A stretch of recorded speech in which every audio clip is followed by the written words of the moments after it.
Raisnēs. Labrit, Saimas priekšsēdētājas kundze. Buongiorno. Buongiorno, grazie. Welcome. Speak in Italian because one of our translators speaks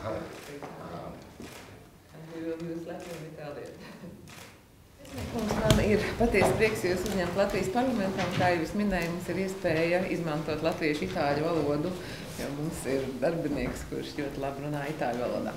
Ir patiešām prieks uzņemt pārstāvi no zemes, ar kuru mums ir ļoti labas un draudzīgas attiecības, un kur katrs latvietis kādreiz sapņo, ka arī mums būs tik saulaina zeme un tik smaidīgi cilvēki kā Itālijā.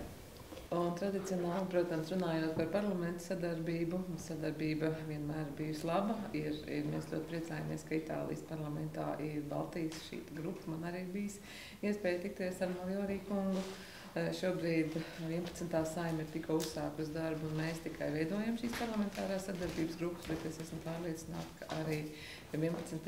saimā būs sadarbības grupa ar Itāliju, jo par Itāliju parlamentā vienmēr ir liela interese.